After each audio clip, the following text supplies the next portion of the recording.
Historia jonë shkruhet dhe duhet të shkruhet nga rënkimet e babalarve si Haxhi Thaçi, që kur përpiqesh atë japsha garet për djalin që po i mbahet padrejtisht mbi 3000 kilometra larg shtëpisë së tij, të shtrëngon me dorë dhe të thotë: "Ah, ty goja Abrahamet po u zjarr shumë, e koha po shkon. U bën 3 vjet, pra ka folë para 2 vjet, para 3 vjet. Shumë. Këto të Hashimit bërë po më duken si 300, hiç po shko. E këto të mija të kanë marrë të porsën, po shkojnë shpejt. A e shifni jam plakë shumë, e po tutna se po shkoj pa ditë." Historia në shkruhet edhe nga rënkimet e malli për Vlus i mbi 1400 nënave që rrinë me vite zgjuar në heshtje vazhdimisht rënkojnë e arsitohen.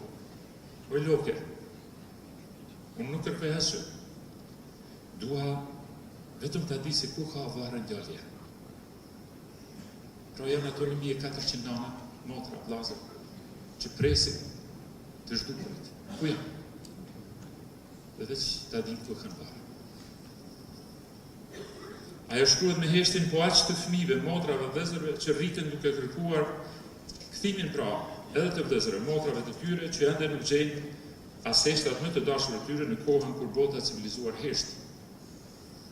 Dhe paradoksalisht, por mrekullisht, ajo shkruhet nga populli që përkundër të gjitha këtyre nuk pranon të urrejë, por ka gjetë forcë të falë dhe të pajtojë. Janë pra këto rënkime, këto lutje, këto vlera të këtyre burrave, grave, fëmijëve, pleqve, nënave, motrave, të gjallë të rënë, autorët e vërtet të këtij libri. Unë jam, në fakt, jam përpjekur të jam vetëm penda e tyre. Të nderuar të pranishëm, kur heshtja flet nuk është thjesht libër, është një akt politik në kuptimin më fisnik të fjalës. Është një përpjekje për të dhënë zënje të vërtetë të heshtur, të shtypur, të keq interpretuar dhe për të rikthyer dinjitetin një narrative që është deformuar me qëllim. Ky libër lindi nga triburimi, nga dhimbja e popullit tim, nga përgjegjësia ndaj së të vërtetës dhe nga alarmi ndaj një padrejtësie që po rrezikon themelët e drejtësisë kombëtare ndërkombëtare. Gjatë vizitave të mia që i përmenda më lart, kuptova se betejat e Kosovës nuk janë vetëm të shkuara, ato janë edhe së sotme, vetëm në një formë tjetër.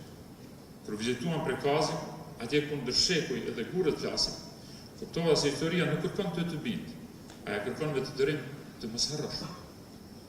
Dhe kur takuam në Hag, një nga një, 4 herënën të gjallë, Hashimin, Kadriun, Jakupin, Recepin, kuptova se drejtësia jonë shtetërore, kombëtare, sidomos e ndërkombëtare, është sërish në test. Një test që nuk po e kalon me dinjitet. Në fakt, në test nuk është vetëm drejtësia jonë, e ajo ndërkombëtare. Por më shumë në test është edhe politika, akademia, jonë kombëtare dhe ajo ndërkombëtare.